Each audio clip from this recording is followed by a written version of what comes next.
नमस्कार, मैं हूं आपके साथ मयंक। आज 8 तारीख है। इस वक्त ईरान और इजराइल के बीच भयंकर जंग छिड़ी हुई है। दोनों तरफ से हमले जारी हैं, लेकिन इस बीच एक बेहद अहम खबर आई है। ये खबर आई सऊदी अरब से। सऊदी के एयरबेस प्रिंस सुल्तान एयरबेस पे अल खर्ज में है, जो यहां पर दो बड़े धमाके सुनाई दिए हैं। देखिए, प्रिंस सुल्तान एयरबेस ये वो जगह है जहां पर अमेरिका के फाइटर जेट्स हैं। अमेरिका के F-35, F-16, F-18 fighter jets यहां पर तैनात हैं। इस एयरबेस के करीब दो बड़े धमाकों की आवाज सुनाई दी, जिसके बाद यह खबरें फैलने लगी कि सऊदी अरब के एयरबेस पर हमला किया गया है। लेकिन इसके फौरन बाद ईरान की तरफ से यह बयान जारी किया गया है कि ये हमले हमने नहीं किए हैं। अब जिसके बाद ये रहस्य गहरा गया है कि आखिर सऊदी के प्रिंस सुल्तान एयरबेस पर हमला कैसे हुआ, यहां पर धमाके कैसे हुए। क्या ये कोई फॉल्स फ्लैग ऑपरेशन था, यानी कि ईरान के ऊपर आरोप लगाने के लिए और सऊदी और ईरान के बीच तनाव पैदा करने के लिए ये हमले किए गए? एक जो थ्योरी कह रही है।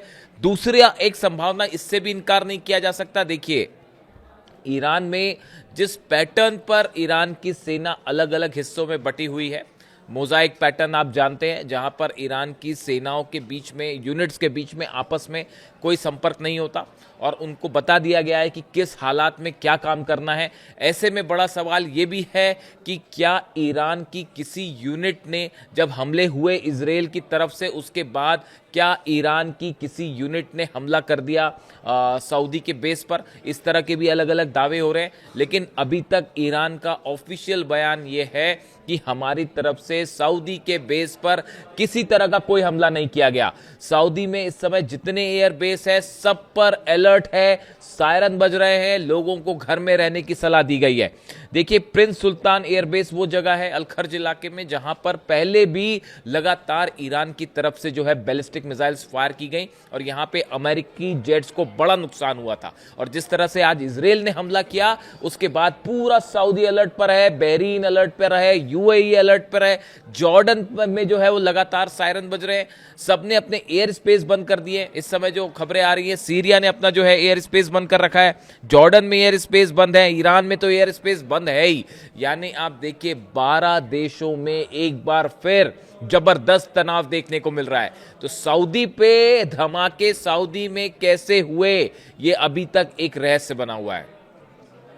दूसरी अहम खबर इस वक्त की, सुबह से पहले देखिए जो खबरें आई जिस तरह से कि ईरान की तरफ से पहले 20 ballistic missiles, Khyber missiles fire की गई इजराइल के ऊपर। लेबनान पर हमले किए इजराइल ने और बेरूत पर हमले किए। उसके बाद ईरान की तरफ से जो है 20 मिसाइल्स फायर की गई। फिर इजराइल की तरफ से जो है वो हमला किया गया और बताया गया कि करीब 15 ठिकाने ऐसे हैं जिस पर हमले किए गए। और ये 15 ठिकानों में जिसमें हमले हुए, इसमें बड़े गौर करने वाली बात यह है कि ईरान की तरफ से, आईआरजीसी की तरफ से बात कही गई है कि इजराइल के किसी भी फाइटर जेट ने ईरान के एयर स्पेस में एंटर नहीं किया। ये एक नया डेवलपमेंट है। यानी F-16 या F-35 से जो मिसाइल्स फायर की गई, वो ईरान के एयर स्पेस के बाहर से ही फायर की गई। देखिए, ये कैपेबिलिटी है, काफी दूर तक फायर हो सकती है मिसाइल्स। लेकिन इसके अलावा एक बड़ा सवाल ये उठ रहा है कि क्या इन हमलों में अमेरिका की भी भूमिका है? क्या अमेरिका के वॉरशिप से टॉमहॉक या दूसरी मिसाइल्स फायर की गई हैं ईरान के इन 15 ठिकानों पर? देखिए, सुबह सुबह जिस तरह से खबर चली कि डोनाल्ड ट्रंप ने कहा कि मैं अपील करता हूं नेतन्याहू से कि वो हमला ना करें, ईरान ने जो हमला किया उसका जवाब ना दें, इस तरह की बात कही गई। और फिर ये भी बात सामने आई कि भाई नेतन्याहू और ट्रंप जो हैं वो एक मत नहीं है, नेतन्याहू ट्रंप की बात नहीं मान रहे हैं। इस तरह की तमाम खबरें चली। लेकिन जिस पैटर्न पे, जिस तरह से ईरान पर हमले हुए हैं 15 ठिकानों में पिछले 3 से 4 घंटे में, वो ये इशारा कर रहे हैं, ऐसा लगता है कि जो वॉरशिप्स खड़े हुए हैं ईरान के, चाहे वो ओमान की खाड़ी में हो, भूमध्य सागर में हो, इन इलाकों से हो सकता है कि टॉमहॉक मिसाइल्स फायर की गई। भले इसको अमेरिका स्वीकार ना करे, लेकिन ईरान ये मान के चल रहा है कि जो पैटर्न है हमलों का, ये बिल्कुल उस तरह तरह का है जैसे कि टॉमहॉक मिसाइल्स फायर की गई। देखिए, चाइना और रशिया के सैटेलाइट्स हर चीज़ को बता देते हैं, थोड़ी देर में शायद ये खबर भी सामने आ जाए। हालांकि एक्सियोस के हवाले से ये खबर है कि अमेरिका इन हमलों में शामिल नहीं है। इस तरह की खबरें हैं अमेरिका से, लेकिन ईरान को ये शक है कि अमेरिका भी इन हमलों में शामिल था। ये हमले हो जाते हैं। इसके बाद देखिए, जो सबसे गौर करने वाली बात यह है, ईरान ने अपनी दूसरी वेव भी फायर कर दी है हमलों की। यानी इस वक्त जो है वो ईरान की तरफ से फिर से बड़ी मिसाइलों की लहर जो है वो इजराइल की तरफ छोड़ दी गई है, फायर कर दी गई है, जिसमें बड़ी संख्या में खैबर मिसाइल मानी जा रही हैं। अब देखिए, इजराइल में नुकसान की खबरें। इजराइल में जो मिसाइल्स गिरती हैं, जो नुकसान होता है, वो आप हमेशा से जानते हैं कि तस्वीरें सामने आने में टाइम लगता है, खबरें सामने आने में टाइम लगता है, इसलिए आपको इसके बारे में ज़्यादा डिटेल्स नहीं मिलेंगे। कई मेरे दर्शक ये सवाल पूछ रहे हैं कि भाई इजराइल में तो नुकसान नहीं हुआ, ज़्यादा कोई खबर नहीं आ रही है। आप इंतज़ार कीजिए थोड़ा। मैंने पहले भी इस तरह के दावे किए थे और वो सब के सब सच साबित हुए। और अब जो इंटरनल खबरें हैं इजराइल से, जो अभी अपेरेंटली सामने नहीं है, उनके मुताबिक नेवातिम एयरबेस इजराइल का, उसके ऊपर मिसाइल गिरी है। नेवातिम एयरबेस इसलिए इंपॉर्टेंट है, ये इजराइल के बीर शेबा के पास नेगेव रेगिस्तान में है और यहां पर तमाम अमेरिका के फाइटर जेट्स भी मौजूद होते हैं, F-35 F-16 सब यहां मौजूद होते हैं। तो नेवातिम एयरबेस जो है, इसके ऊपर हमला हुआ है। तेलनॉफ एयरबेस है, ये भी इजराइल का बेहद अहम एयरबेस है। ये रोहवोत इलाके में, शहर में है, मध्य इजराइल में। और बताया जा रहा है कि यहाँ पे सबसे पुराने एयरबेस में से एक है और यहाँ पे लड़ाकू विमान है, हेलीकॉप्टर्स हैं, रडार सिस्टम यहाँ पर लगे हुए हैं तमाम। तो तेलनॉफ एयरबेस के ऊपर भी खैबर मिसाइल गिरी है।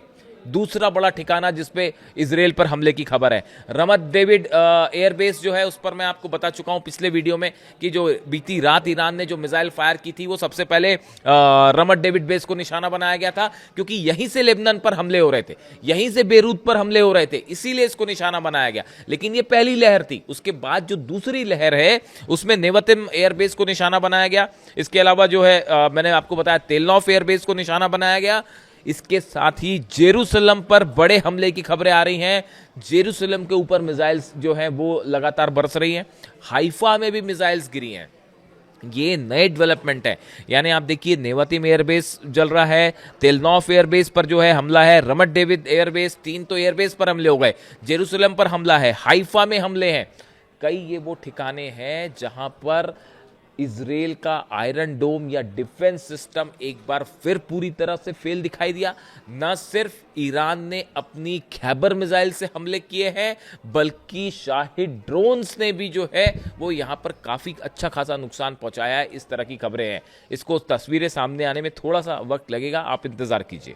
देखिए, इसके अलावा जो है दूसरी अहम खबर यह है, ईरान पर जो हमले हुए उसमें तबरीज में, इस्फहान में, तेहरान में, कई जगह पे धमाकों की खबरें, 15 ठिकानों में जो है ये हमले हुए हैं। लेकिन इसमें गौर करने वाली बात यह है कि इन सभी हमलों के बाद ये माना जा रहा था कि ईरान जो है वो कई अरब देशों पर हमला कर सकता है, इस तरह का अंदेशा था और सब पे अलर्ट भी है, सब अरब देशों में। लेकिन फिलहाल जो ईरान का एक्शन है, ईरान के विदेश मंत्री ने, मैं आपको बता चुका हूं कि करीब 10 से 12 देशों के विदेश मंत्रियों से बात की है और सबको ये बात बताई गई है कि हमारा इजराइल पर निशाने का मकसद है लेबनान पर जिस तरह से हमले हुए, बेरूत पर जिस तरह से हमले हो रहे हैं, और ये अप्रैल में जो सीज फायर हुआ था उसमें तय हुआ था कि लेबनान पर किसी तरह का हमला नहीं होगा। लेकिन इसको लगातार नेतन्याहू ने तोड़ा, इजराइल ने तोड़ा और इसी का बदला लेने के लिए ये हमले किए गए। देखिए, जिस तरह से ईरान ने हमले किए इजराइल पर, उसके बाद जो तस्वीरें लेबनान से आ रही हैं, बेरूत से आ रही हैं, लाखों लोग सड़कों पर जमा हैं और जो है अल्लाहू अकबर के नारे लग रहे हैं, खामनेई जिंदाबाद के नारे लग रहे हैं। ऐसा लगता है पूरा लेबनान इस समय ईरान के साथ खड़ा हुआ है। देखिए, ये इस बात को लेकर आप पहले भी इस आपने देखा किस तरह से ईरान जो है वो पहले भी लेबनान के लिए जो है इसराइल पर हमला कर चुका है, और इस बार भी जब सीज फायर को तोड़ा गया, लेबनान में हमले हुए, बेरूत में हमले हुए, एक बड़ी जमीन जो है लेबनान की जिस पर इस समय आईडीएफ इसराइल की फोर्सेस कब्जा करके बैठी हुई है, इसके खिलाफ जब हमले हुए ईरान की तरफ से, तो इसके बाद पूरे लेबनान में खुशी की लहर देखी जा रही है और लाखों लोग इस समय अली खामनेई साहब जिंदाबाद के नारे लगा रहे हैं। अली खामनेई साहब जिंदाबाद के नारे इसलिए क्योंकि उनकी तरफ से हमेशा ये संदेश साफ था कि ईरान लेबनान को कभी अकेला नहीं छोड़ेगा, और ये इसी पॉलिसी को अब मुस्तफा खामेनी भी आगे बढ़ा रहे हैं, और इसीलिए लेबनान में इस समय लाखों लोग सड़कों पे हैं और ईरान के समर्थन में नारे लग रहे हैं, अल्लाहू अकबर के नारे लग रहे हैं। ऐसी ही तस्वीरें ईरान से सामने आई हैं। ईरान में करोड़ों लोग बीती रात से लगातार सड़कों पे हैं। उन्हें कोई परवाह नहीं कि अमेरिका की मिसाइल गिरेगी या नहीं गिरेगी, उन्हें इस बात की कोई चिंता नहीं है कि इजराइल की तरफ से हमले होंगे या नहीं होंगे।